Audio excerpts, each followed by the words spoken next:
اب آ گئی وہ صورت جو قرآن مجید کے مختصر ترین صورتوں میں سے ہے لیکن جامع ترین صورتوں میں سے ہے، سورۃ العصر، جس کے بارے میں امام شافعی کے دو اقوال ہیں۔ ایک یہ کہ لو لم ينزل من القرآن سواها لکفت الناس، اگر سوائے سے ایک صورت کی کوئی اور چیز نازل نہ ہوتی قرآن میں، یہ لوگوں کی ہدایت کے لیے کافی تھی۔ لو تدبر الناس هذه السورة لوسعتهم، اگر لوگ اس پر تدبر کریں، غور و فکر کریں۔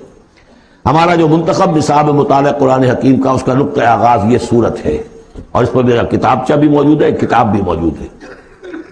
والعصر، زمانے کی قسم ہے، زمانہ گواہ ہے، پوری تاریخ انسانی اس پر گواہی دے گی۔ ان الانسان لفی خسر، یقیناً انسان خسارے میں ہے، گھاٹے میں ہے۔ الا الذین آمنوا، سوائے ان کے جو چار شرطیں پوری کریں، ایک نہیں۔ الا الذین آمنوا وعملوا الصالحات وتواصوا بالحق وتواصوا بالصبر، ایمان لائیں، جو اس کائنات کے مخفی حقائق ہیں ان کو سمجھیں، ان کا شعور حاصل کریں، ان کی تصدیق کریں۔ ایمان باللہ، ایمان بالآخرہ، ایمان بالرسالت، پھر اس کے عملی تقاضوں کو پورا کریں۔ وعملوا الصالحات، پھر یہ کہ اس کے اوپر نہ صرف خود قائم ہوں، اس کی دعوت دیں، اس کو پھیلائیں، وصیت کریں، جو بھی حق ہے، جو بھی صحیح بات ہے، امر بالمعروف ہے، نہی عن المنکر ہے، تواصوا بالحق۔ اور پھر یہ کہ جب یہ کام آپ کریں گے، آزمائشیں آئیں گی، تکلیفیں آئیں گی، مصیبتیں آئیں گی، ریزنٹمنٹس ہوں گی، لوگ ناراض ہوں گے۔ آپ کیوں ان سے کہہ رہے ہیں کہ یہ کام آپ نہ کریں، یہ غلط کام ہے؟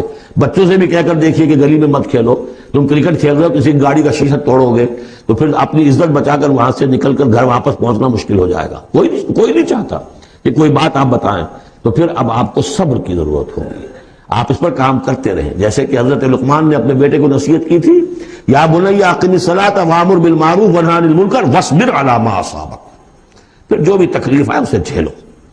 پھر یہ کہ آدمی جو ہے بزدل نہ ہو، تھر دلا نہ ہو، کہ اس قدم سے واپس آ جائے اس خوف سے کہ کہیں مجھے اس میں کوئی تکلیف نہ آ جائے۔ وَلَنَبْلُوَنَّكُمْ بِشَيْءٍ مِّنَ الْخَوْفِ وَالْجُوعِ وَنَقْصٍ مِّنَ الْأَمْوَالِ وَالْأَنفُسِ وَالثَّمَرَاتِ وَبَشِّرِ الصَّابِرِينَ، صبر کرنے والے۔ والعصر ان الانسان لفی خسر الا الذین آمنوا وعملوا الصالحات وتواصوا بالحق وتواصوا بالصبر۔ اللہم ربنا اجعلنا منہم، اللہم ربنا اجعلنا منہم۔